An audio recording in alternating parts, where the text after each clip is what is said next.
And if I told you that before the Hungary 2025 GP, Charles Leclerc discovered something that Ferrari and Hamilton had been hiding for weeks? A technical change that explains why Lewis has resurfaced and why Leclerc is furious. Stay, because this will fly your head. The key movement, carefully planned for months before the start of the season, was Luca Diella's silent incorporation, his confidence engineer in Mercedes, as a new performance engineer in Ferrari. At first glance, it may seem one more hiring. But in reality, this was the technical inflection point that would redefine the way SF25 develops and refines. Diella not only knew how Lewis drives, how it brakes, how it requires the car. He was the one who had translated those habits into results for years in Brackley. His transfer to Maranello was not negotiated by Ferrari.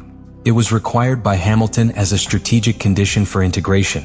The arrival of this engineer was a paradigm change in the way Ferrari interprets the data, in the logic of telemetry, and in how aerodynamic updates are prioritized. Porque Diella no solo aporta conocimiento técnico. He is an extension of Hamilton's brain. From the first moment they began working together in Maranello, the flow of communication between pilot and engineer became something almost automated, anticipating every need before it was expressed verbally. It was as if the car began to understand Hamilton, for the first time. During the Spa Grand Prix, this invisible but powerful connection began to leave tangible signs. On Friday, the car was erratic, nervous in braking, unpredictable in middle curves. But for Saturday, Hamilton's SF25 had mutated. The curve entrance became stable. The passage through curve precise. Traction at exit much cleaner. All this thanks to micro-adjusts calibrated directly by Diella, which modified critical areas of the differential and energy delivery of the ERS so that the car spoke the same language as its pilot. And while the rest of the paddock spoke of adaptation, what was really happening was an internal conquest. Ferrari was no longer just Ferrari. It was Ferrari rewritten by Hamilton. And this process, carefully hidden from the official speech of the team, not only reconfigured the car, reconfigured power within the team. The most important thing is not what Hamilton and Diella have done on track so far. It is what they mean for the future technician of Ferrari. Because if Hamilton manages to build his own ecosystem inside Maranello, internal hierarchies will collapse. And that, as we will see in the next act, is already beginning to pass. Ferrari's official story after the Belgium Grand Prix was clear and measured. We have introduced the last great update of the season. That phrase was repeated by Vasseur, reproduced by the media, and accepted by the rivals as a fact. But those who paid attention to the small details began to notice inconsistencies. Something did not square. Telemetric data showed unexpectedly optimized behavior in Hamilton's car.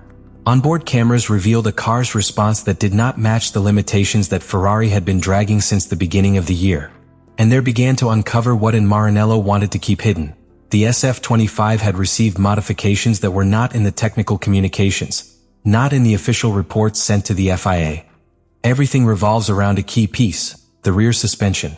Technically, it was presented as a reutimization of the suspension arms, with a modification in the front leg of the upper arm that is now mounted a few centimeters below.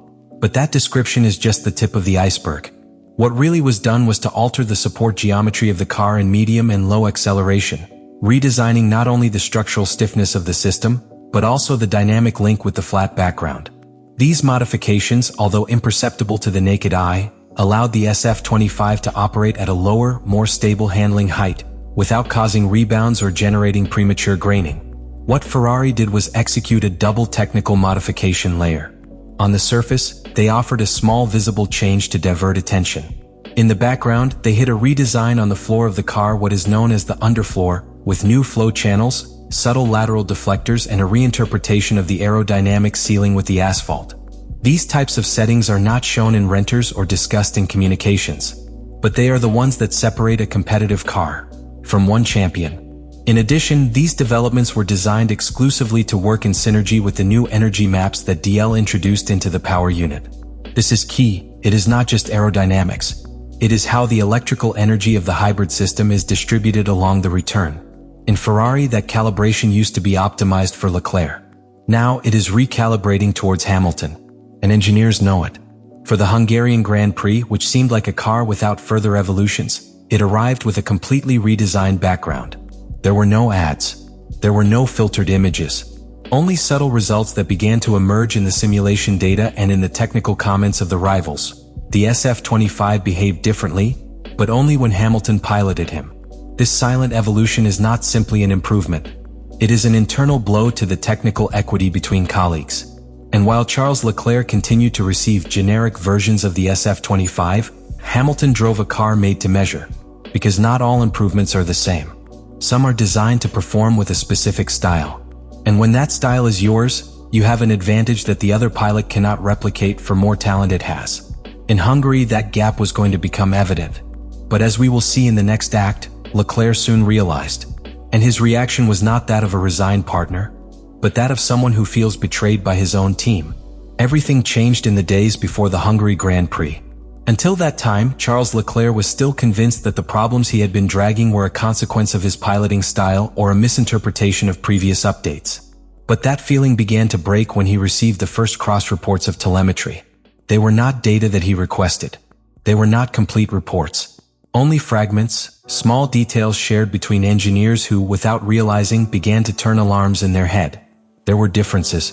In critical areas of the Spa circuit, Hamilton's SF25 was more stable in braking, more docile in the curve passage, and remarkably more efficient in the application of power. At first, Leclerc believed it was a matter of configuration settings. But when he analyzed the data, he understood that it was not adjustments. It was hardware. Hamilton's car was not exactly the same as his. And that was when he started asking, first to your track engineer, then to the mechanics who shared box. What exact components had both cars received? What soil specifications were mounted? Was there any difference in the motor brake map or in the delivery of the hybrid part? The answers were evasive. They repeated the same institutional discourse. The configurations are the same, the two pilots receive the same material. But Charles, who has been inside Ferrari for years, recognized the tone. I knew how to read between the lines. And what he found was silence. A silence too comfortable to be casual. It soon arrived at the truth. In an unofficial way, he knew that the last evolutions of the soil of the SF25, those that were supposedly in an experimental phase, had been implemented exclusively in the Hamilton car from Spa. Worse, those improvements were validated by internal simulations, but not yet approved to be shared with both pilots. Technically, Ferrari was justifying under the figure of the back-to-back testing. But what was happening in practice was something else. Hamilton had a more evolved car, more adapted to his style, and Leclerc had not even been informed. The reaction was immediate. Sources close to paddock say that Leclerc requested an urgent meeting with Fred Vasseur. In that conversation, the tone was firm. Charles demanded transparency. I wanted to know why his teammate was receiving selective updates, and why he was being separated from the technical process. According to several reports, Vasseur's response was diplomatic but blunt. Hamilton needs a personalized technical environment to adapt. This is part of the strategic plan of the team. That phrase was enough to mark a fracture. Because what Leclerc understood at that moment was not just that Hamilton was being favored. It was that the internal structure of the team had changed without him noticing. The pilot who for years was Ferrari's technical referent, the man around whom the developments of the car had been displaced from that position without prior notice. Its technical authority, built for 5 seasons, had been replaced in a matter of weeks by a newly arrived pilot, but with more power, and that destabilized him. In later days, Leclerc began to show a different body language, more reserved, cutthroating in their public statements. Within the team, rumors began to circulate. Some talked about the fact that he no longer attended certain technical meetings. Otros dicen que había solicitado la creación de un subgrupo de ingenieros para recuperar influencia en el desarrollo. The only sure thing is that the atmosphere became tense. It was no longer a united team chasing a common goal. It was a divided team between two nuclei, the surroundings of Leclerc and the new Hamilton ecosystem. And the Hungary GP became the symbolic battlefield of that new internal war. Because beyond what happened on the track, what was at stake was much larger than a position in the classification. It was the fight for the control of the future of Ferrari. A struggle that, although it is not yet public, is marking the most important technical and strategic decisions of the team. And this is where everything takes a new dimension. Because what seemed like a simple internal conflict between two Ferrari pilots has begun to generate expansive waves far beyond the Maranello box. This is not just a clash between Hamilton and Leclerc. It is the beginning of a silent war for power, by narrative, for the control of a team that not only competes on the track, but also in politics, in image and in legacy. The indications are already there. The tension that is breathed in technical meetings. The leaked conversations between engineers who recognize having to double efforts because there is no common development line. The decisions that are being made on which pieces are approved first, and which are tested only in a car. Everything points to a structure divided into two sides, with technical interests that begin to diverge. And you who have come here have to ask yourself a question. How much more time can Ferrari sustain this situation without collapsing? Because what is now presented as a technical difference between partners can evolve towards a total fracture in the second half of the championship.